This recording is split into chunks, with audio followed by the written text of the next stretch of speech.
السلام عليكم ورحمة الله وبركاته صاحبتنا كحران channel كنا دمانتي سو dhawaada saaxiibayaal caawa iyo update ugu dambeeyay ama qodobada marka ugu xisaab badan iyo program keena oo aan rabno laba qodob oo aad u muhiim ah inaan ku soo qaadano oo qodobkeena koowaad marka aynu ku bilaabanayno madaxweynihii federaalka ee Soomaaliya Xasan Sheekh Maxamuud iyo socdaalkiisa ugu dambeeyay ee marka uu ku tagay wadanka Germany iyo hawsha ka soo baxday ama uu sheegay oo ah in qaxoontigii Soomaalida ee markaa Germany joogay dib loo soo celiyo qaxoontigaasina kuwa isku wada jira maahan waa aynu u gudagalaynaa qodobkeena labaad waxaan rabaa inaan ku soo qaadano madaxweyne Muuse Biixi madaxweynihii Somaliland oo isaguna caawa hadda waqtiyada ugu dambeysayba khudbad jeediyay oo markii ugu horeysay uu dadka si toos ah ula hadlaa taasna waa aynu u tagaynaa waxaan ku bilaabanaynaa marka hawshan madaxweyne Xasan Sheekh Maxamuud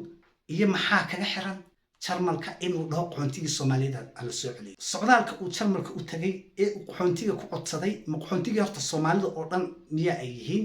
dadka Soomaaliyeed ama asalkoodu Soomaalida yihiin ee jarmalka jooga maya waa dadka aan wali waxba la siin ee kaamamka ku jira iyo kuwa aan sharciga la siin ee rejected marka la siiyay oo ayagu meeshii ama ku shaqaysan kara ama ka hasal garay kara ilaa ay meel kale ugu gudbaan ama ay dacwoodaan inta ay loo yara qabsadaan kadibna wax loo ogolaado haddii markaa nasiibkood wax siinayaba dadkaasi marka ma dad yarba maya waa hawlo wadamada inta badan Yurubba ay sheegaan ama ay rabaanba inay lacag ku bixiyaan sidii dib loo soo celin lahaa ama ay hay'ado lacag ku siiyaan madaxweyne Xasan Sheekh Maxamuud marka arrintan maxaa ku kalifay ma dad jacaylba ma Soomaali jacayl ayay tahay ma wadankii ayaa uu danka leeyahay oo dadkii Soomaaliyeed in isku keenan miyaa uu rabaa ilaa waa madaxweynihii wadanka Soomaaliyeed waa maya madaxweyne Xasan Sheekh Maxamuud dan kale kama gelin ama Soomaali jacayl iyo dad jacayl midna uma aadin meesha madaxweyne Xasan Sheekh Maxamuud waxa uu aaday haddii uu jarmalka kula heshiiyo in dadkaas Soomaaliyeed ee xiriyaha ku jira ee markaa noloshooda iyo cuntadooda dawladda jarmalka ay lacagta uga baxayso uu isagu markaa kula heshiiyo wadankii jarmalka inuu dadkan celinayo waxa dhacaysa lacag ugu yaraan markaa ilaa 5 milyan ama 10 milyan ba ha ahaato in dawladdii jarmalku ay bixinayso oo Soomaaliya markaa dadkan dib u dejin loogu sameeyo dawladdiina iyadu ay markaa facility iyo wixii ay hagaajinaysay gacan marsi ay u isticmaasho haddaba madaxweynihii Soomaaliya Xasan Sheekh Maxamuud Xasan Gurguurte 10 milyan ama 5 milyan ayaa uu hunguri ka galay oo weyn ognahay baahida haysa ilaahu baa dhargin karo oo deeqi kara Xasan Sheekh Maxamuud waa nin mar walba uu soo taagan in uu lacag haddii xitaa ay shilin noqoto waa aad isku dilaysaan oo inuu ka dhaco ama qaata ayuu rabaa in dadkaas Soomaaliyeed ee marka fursadda intay u yaaceen kharash galay ee dad soo dhofsadeen oo la rabo inay mustaqbalkooda waxbarasho iyo shaqaba helaan Xasan Sheekh Maxamuud waxa uu ka doorbiday in markaa dib loogu soo celiyo wadankii Soomaaliya oo isaguna uu 5 milyan qaato yani madaxweynaha haddii uusan xishoonayn oo wax walba uu hunguri ka galayo waa mid subxaanallah daraad bayn ogeyn ilaa iyo shalay wixii socday iyo dadka guryaha marka laga burburinay iyo dhibaatada taale hadaba video-gan la fiirin xilligii farmaajo samaan ahayn farmaajo nin xilow rabay adul ma rabin farmaajo xilow raba dhul ma rabin haddaysan go'aankeeda ka laaban geeriyan diyaar ayaga noo horseeday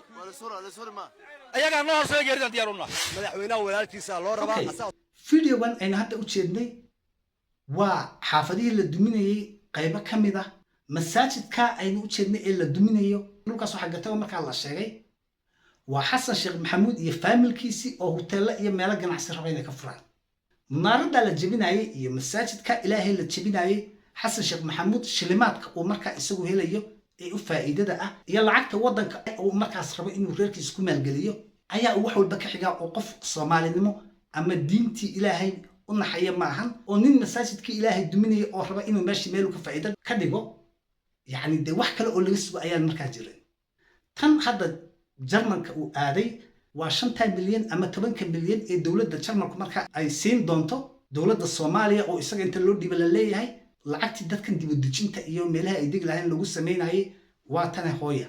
intaas kaliya ayaa uu ka rabaa dad ayaa aaminsan oo kula imaanaya Xasan Sheekh Maxamuud wanaag ayuu sameeyay oo Soomaalida ayuu rabaa inuu badbaadiyo muxuu badbaadiyaa Xasan Sheekh Maxamuud fila Soomaaliya kaliya ayuu maanta wax talaa ka haya xitaa magaalada Muqdisho oo dhan ma wada maamulo oo sida xaqiiqdu tahay haddii uu markaa dad Soomaaliyeed danka leeyahay ama uu rabo wadankii inuu dhiso inta dhalinyaro wadankii joogta waxa uu qabto hore ayaa loo dhahay tiisa daryeela ayaa tu kala ku dara haddii dhalinyaradii Soomaaliyeed ee wadankii Soomaaliya geeska gees joogtay shaqo abuur uu sameeyo wadankii uu mideeyo la arko wanaagiisa hadhow markaa waa aynu ku aqbali karnaa dadkii qaxoontiyada dibadda ku joogay marka dibadaha joogay ee aan weli sharciyada helin inuu markaa dhaho dadkayga ha laysoo celiyo waa wax simbala waana wax wanaagsan markaas ilan qof sharci qaatay waddankaasu ka tirsan yahay uu sitiisa noqday shaqana kuma lahan isagii marka wanaag ma wadaa waa maya waa ninkii masaajidka dhacayay iyo guryaha dadka masaakiinta dhacayay ee waxaasoo burburiya dhibaato a geystay danta kaliya ee marka uu leeyahay waa shilimaadka ay dowladda jarmalku bixin doonto ee dadkan dib loogu celinayo inuu halkaa hunguri ka raadiyo madaxweynaha federaalka soomaaliya xasan sheekh maxamuud xasan gurgurte ilaahun baa qaboojin kara ilaa heerkaas haddii ay gaartay qabuurihii ayuu soo faaqday oo guryo iyo ganacsi uu ka dhistay dadkii ayuu dhacay barakicin ayuu dadkii ku sameeyey lacagtii dowladdii soomaaliya imaanaysay ee gebiga soomaaliya oo dhanba loogu talagalay in loo qaybiyo iyo maamul goboleed kasta isagii ayaa jabka ku shubta dadkii soomaaliyeed ee marka inay sarfayb garoobaan ama waxbarasho iyo nolol adduunka ka raadsadaan oo waddankii ka yaacayna wakaa ka daba tegay oo wuxuu rabaa inuu shilmaad ku soo bedesho ninkan waa inkaaran yahay yani meel ummaddii soomaaliyeed ay uga fakata ma jirto waxa uu ku waashay wax lacag la dhaho oo markaas in god walba uu markaa u gala ayuu rabaa lacagtii heerkaasna ayuu marayaa waxaa markaa isaguna usoo jawaabay wasiirka warfaafinta puntland ayaa isaguna usoo jawaabay oo soo karbaashay wasiir caydiid bal isagana ila daawo xasan sheekh maxamuud ummadda soomaaliyeed waxqabadkii ay ka sugaysay saddex buu noqday waxay noqday mid uu dalka gudihiisa ku dhibaateeyo mid uu xabaasha kaga daba tago xabaasha ka soo faago iyo mid uu qurbaha ka soo tarxiilo waad maqlaysaan safar inuu jarmalku uu tegay heshiis wuxuu kusoo galay baa layidhi dadka soomaaliyeed ayna sharciga siin dhammaantood iisoo tarxiila halkaas aynu ka tegnaa maku daahayno balse waa uu karbaashay runtana waa u sheegay oo waxau dhahay xasan gurguurte dadkii dhintay ayuu aakhire kaga daba tegay iyo qabuurihii oo uu meydkoodii kala soo baxay isagoo lacag ka raadinaya dadkii ayuu guryahoodii dhacay haddana kuwii waddanka ka yaacay dhallinyaradii adduunkaas markaa nolol u raadsatay oo dhahday waddankaba aynuga yaacna ninkan ayaa uu ka daba tegey oo noloshoodii markaa uu rabaa inuu haddana sii baabi'iyo marka meel looga fakadaaba ma jirto ninkaasna waa xasan sheekh maxamuud oo madaxweynaha federaalka soomaaliya oo ay aaminsan yihiin ay dadka markaa isaga qabiilka ku taageeraya ama xumaanta ku taageeraya ay muran kugula imaanayaan in uu dad jacayl iyo waddan jacayl u samaynayo balse waa shilimaad raadis iyo jarmalka lacagta hay-adaha la siinayo ee shilimaadka ah adiga jaabkaaga ha soo galaan ayuu intaa ka fikirayaa allaha qaboojiya ayaa lena madaxweynaha soomaaliya sidaan si maahan xaaladiisuna mid la eegan karo maaha hadday fideodeena soo daawanaynay dadka qaylinayay ee guryaha hadda laga dumiyey waa dadka isaga maalintii shalay ku taageerayay qabiilka maantana waxay taagan yihiin madaxweynihii hore ayaa nooga ka aqfiicnaa marka dadka shacabkii soomaaliyeedna labada mid ha soo galaan marna in ay qabiil ku ordaan marna ay dhahaan madaxweynihii hore kaa fiican suuragal maaha mid soconaysana maaha qodobkan xasan gurguurta iyo lacagaha uu rabo in uu markaa dadkii soomaaliyeed gato oo uu waddankii dib ugu soo celiyo si uu shilmaad jeebkiisoo galo halkaas aynu kaga tegaynaa qodobkeenna kale marka waxaan rabaa inaan kusoo qaato ninkii muuse biixi madaxweynihii somalilan oo aynu ognahay xaaladdu inay markaan ku adag tahay meel uu ka baxana la oo caawa isagu markii ugu horreysay khudbadda soo jeediyey isagoo la hadlaya reer somalilan iyo shacabkii waxa uu dhahay madaxweyne muuse biixi ayaynu isla arkaynaa iyo qodobada oo markaa kala hadlay walaalayaal halgan dheer kadib maalintii dalkaanu dib u xoreynay waxaanu ka joognaa 4 sannadood 4 sannadood iyo 1 sannadood ka horreeyey ooaynu dowlada aynaan aad isugu camal banaanayn ku midaysnayn maamulka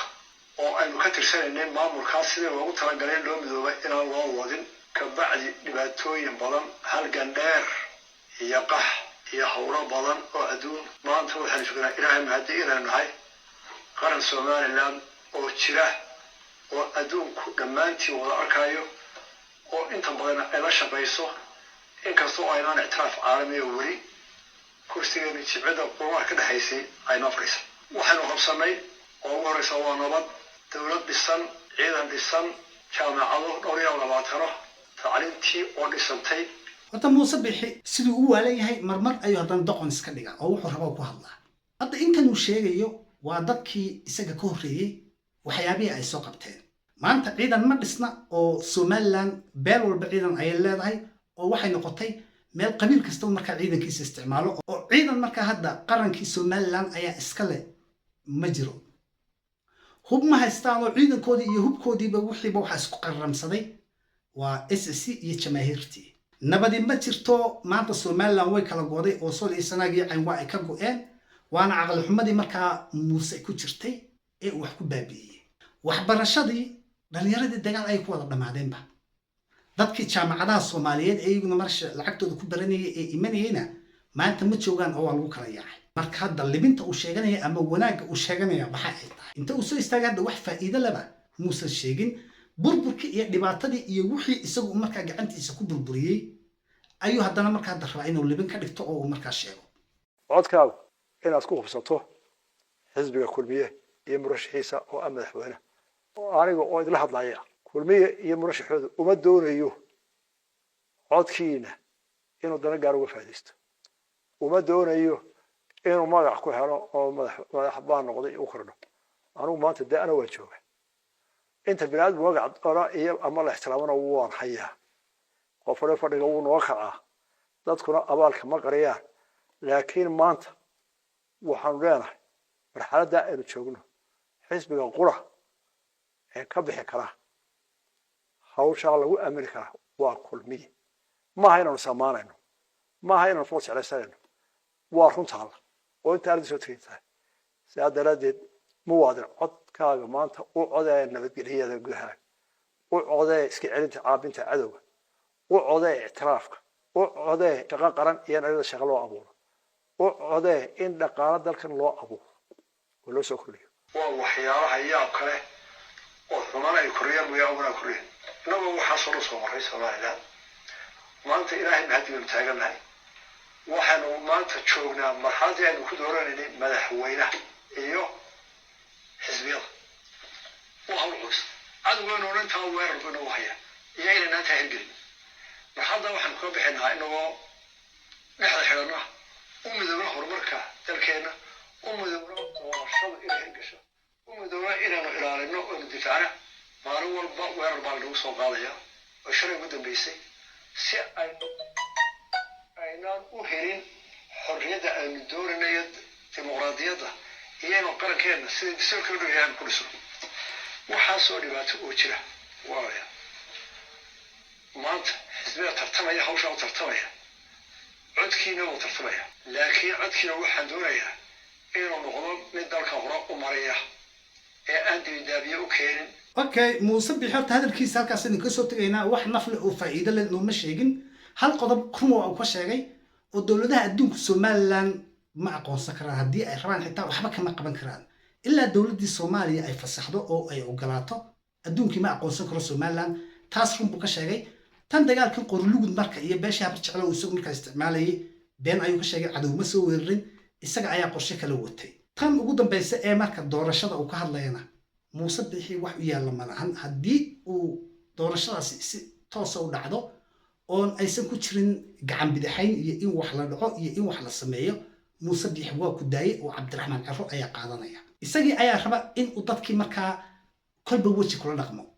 ama sawirkii dhanxiir la dhigi jiray oo kale uu markaa u dhaqmo marka doorasho caadi oo sharciyo oo dadkii sharciga lagu kala dambeynay haddii ay timaado muuse waa ku daayay ha ogolaada taas haddii kalena dee hawshan uu hadda qorlugud ka waday iyo raggii habar jecel markaa isticmaalayay iyo kuwa lacagta siiyey hawlihii ayuunbuu weli wadaa oo nin markaa wax ka dhow yihiin ama hawshiisu ay cadday maaha qodobkan muuse bixina hadalkiisa wax weyn oo inooga soo kordhay ma lahan halkaas ayaan rabaa inaan kaga tago oo waqti kale ma kusii qaadanayno intan videogan iyo video lamida iyo wixii cusub ee markaa kusoo kordhay sugan maalna insha allah waxaa idinkaga tegayaa wasalaamu calaykum waraxmatullaahi wabarakaatu